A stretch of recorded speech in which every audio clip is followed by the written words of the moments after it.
What happened to Junko Furuta is one of Japan's greatest failures, not just a crime.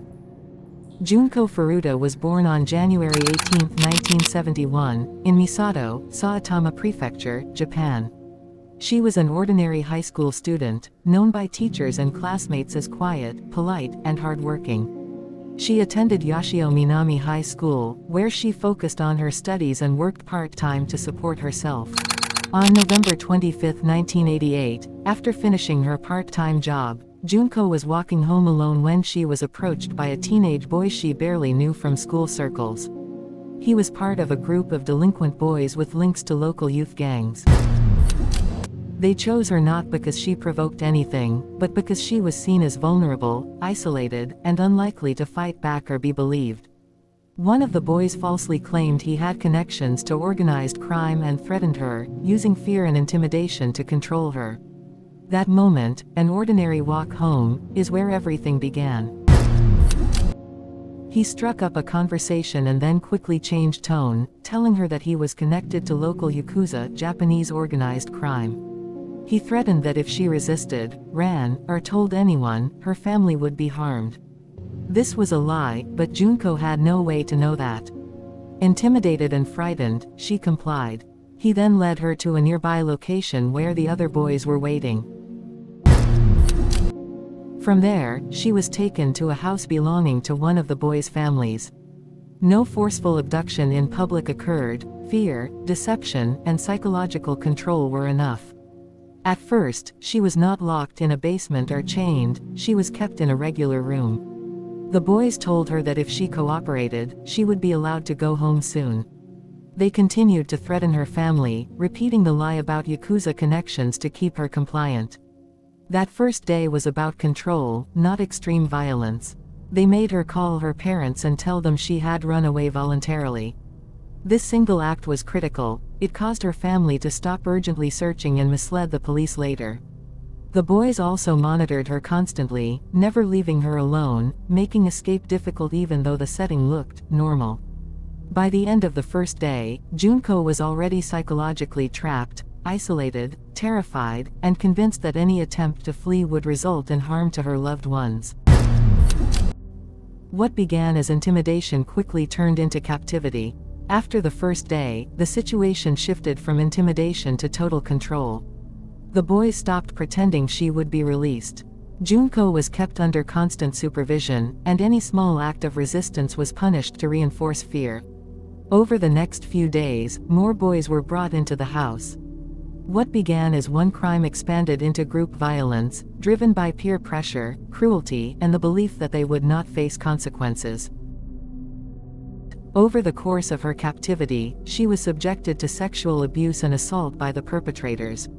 The abuse was repeated and systematic, and it occurred alongside physical and psychological torment designed to intimidate and control her. The boys manipulated her through fear and isolation, ensuring that she could not escape or seek help. The sexual abuse was a key part of the ongoing cruelty.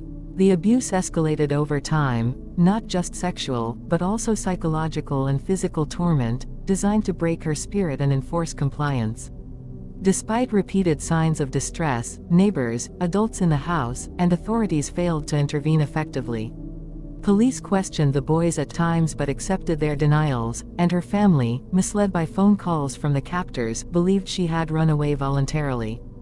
The prolonged nature of the captivity and abuse, combined with systemic negligence, allowed the crime to continue unchecked for 44. Over the course of her 44-day captivity, Junko's health deteriorated significantly. Constant fear, malnutrition, and the stress of prolonged abuse left her extremely weak and exhausted. She lost a noticeable amount of weight, became physically frail, and suffered from long-term fatigue and injuries that made even basic movements difficult. Her body showed the effects of weeks of sustained neglect, psychological stress, and harsh treatment, which compounded the trauma she experienced.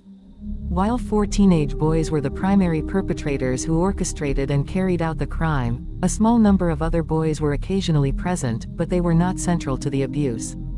During her captivity, Junko Furuta was given food and water, but it was minimal, controlled, and used as a tool of manipulation.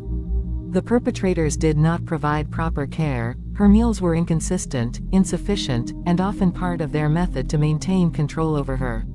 She was kept weak and dependent, which made it impossible for her to escape or resist. In 44 days Junko was physically assaulted over and over again multiple times, her body was violated repeatedly.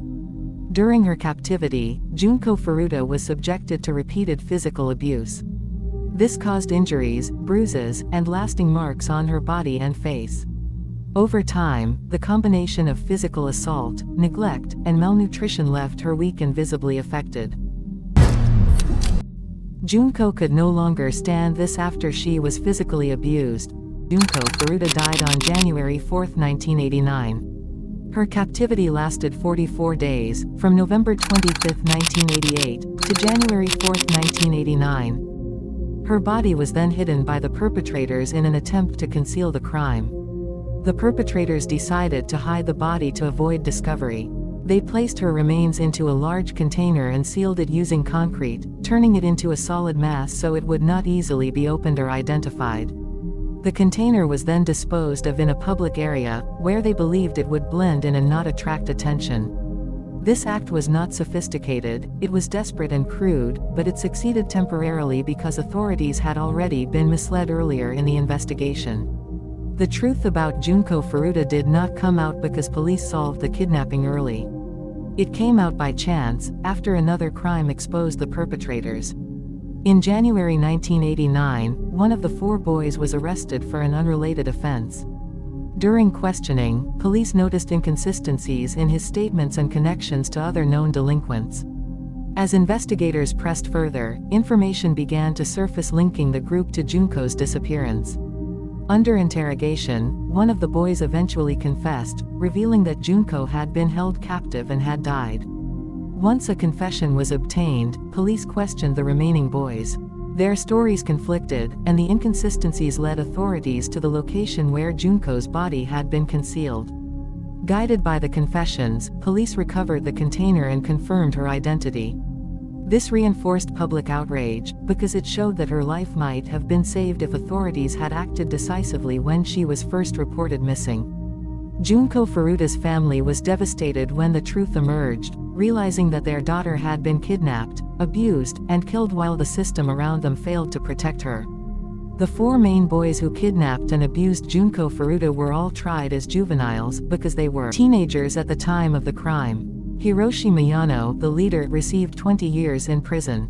Joji Yokoyama received 17 years in prison. Shinji Minato received 14 years in prison. Mamoru Takahashi received 14 years in prison. What happened to Junko Furuta is almost impossible to put into words. While a documentary cannot show all the details, the truth is that what she endured was far more cruel and inhuman than most can imagine. Over 44 days, she suffered relentless abuse, deprivation, and torment at the hands of her captors. The full extent of her suffering is horrific, a grim reminder of how extreme cruelty can go unnoticed when the world looks away. Junko Furuta's story is remembered through memorials and tributes created by those who honor her memory. Every year, flowers and messages are left at her grave in Misato, Saitama, by people who want to pay respects and reflect on the tragedy.